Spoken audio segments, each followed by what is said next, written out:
اپنی پیٹھ کو زمین سے سونے کے لیے نہیں لگایا۔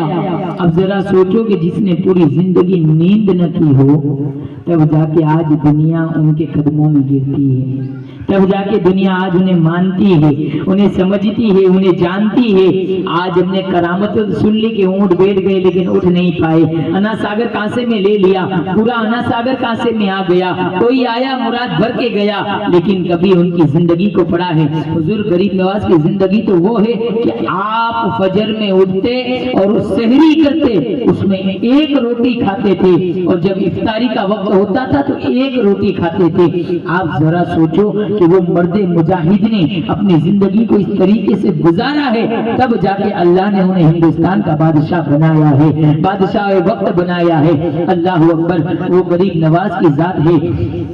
فرماتے ہیں کہ ایک عورت آتی ہے اور آنے کے بعد کہتی ہے حضور میرے 7 بیٹیاں ہیں، میرے یہاں کوئی بیٹا نہیں ہے، اور میرے سنسار والے، میرے گھر والے مجھے تانے دیتے ہیں کہ تو تو بیٹا ہی نہیں دے سکتی، تو نے تو بیٹیاں ہی دی ہے۔ اللہ اکبر، فرماتے ہیں کہ جب یہ عالم ہوتا ہے تو غریب نواز کی بارگاہ میں وہ عورت جو ہے رو رو کے تمنائیں دیتی ہے، رو رو کے مرادیں مانگتی ہے۔ اب سوچو ذرا، جس کے یہاں 7 بیٹیاں تھی، مرادیں مانگ کے اولیاء اللہ کئی درباروں میں تھک گئی، لیکن جب غریب نواز کی بارگاہ میں آتی ہے تو کہتی ہے یا غریب نواز میری جھولی کو بھر دو، میری 7 بیٹیاں ہیں، مجھے میرے سنسار والے تانے دیتے ہیں کہ تیرے یہاں کوئی بیٹا نہیں ہے، ہمیں تو بیٹا نہیں دے سکتی۔ اللہ اکبر، فرماتے وہ شان غریب نواز ہے۔ فرماتے جب مرادیں مانگتی مانگتی وہ عورت سو گئی، اور سونے کے بعد جیسے ہی دنیا کی آنکھ بند ہوئی، دل کی آنکھ کھلی، غریب نواز تشریف لائے، وہ لا کر کہتے ہیں بیٹی کیا بات ہے،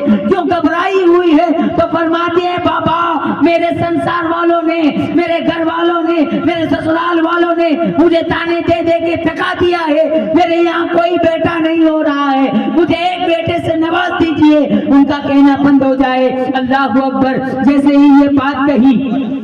اور کہنے کے بعد وہ لڑکی کی آنکھ کھلی، اور جیسے ہی آنکھ کھلی تو کیا دیکھتی ہے کہ اس کے کھولے میں جو ہے، اس کی گود میں جو ہے ایک پھول پڑا ہوا ہے۔ اللہ اکبر، ایک پھول پڑا ہوا ہے، اسی پھول کو لے کر گھر چلی جاتی ہے، اور پھول لے کر گھر چلی جاتی ہے، اور چلنے کے بعد جو ہے اس پھول کو جو ہے کھا لیتی ہے، اور کھانے کے بعد جو ہے وقت گزرتا ہے، جیسے ہی وقت گزرتا ہے تو فرماتے ہیں کہ 9 مہینے کے بعد اللہ تبارک و تعالی حضور غریب نواز کی دعاؤں سے اس بیٹی کے گھر پر اللہ ایک نہ ایک بیٹا عطا فرما دیتا ہے۔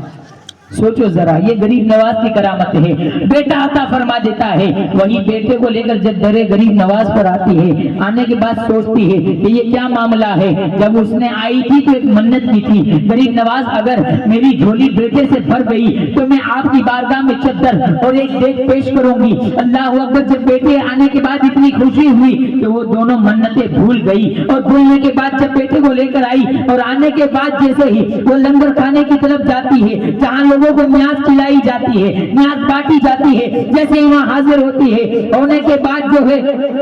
دیکھتی ہے کہ دیگ چڑھی ہوئی ہے، یکایک اس کے ہاتھ سے وہ بیٹا جو ہے دیگ میں گر جاتا ہے، اور گرنے کے بعد کیا دیکھتی ہے، وہ عورت بے ہوش ہو جاتی ہے، اور ہونے کے بعد جو ہے خیال کرتی ہے کہ میرا بیٹا مر گیا ہے، میرا بیٹا اس دنیا سے چلا گیا ہے، میرے ایک ہی بیٹا غریب نواز نے عطا کیا تھا، وہ بھی اس دنیا سے رخصت ہو گیا ہوگا۔ واہ واہ رے واہ غریب نواز، تیری شان، تیری عظمتوں پر قربان، تیری کرامتوں پر قربان، میرے ماں باپ، میرا خاندان قربان۔ فرماتے ہیں جیسے ہی دیگ میں، گرم دیگ میں اس بچے کو دیکھتے ہیں تو غریب نواز کی کرامت ایسی نظر آتی ہے کہ جیسے وہ بچہ اس دیگ میں کھیلتا ہوا نظر آتا ہے۔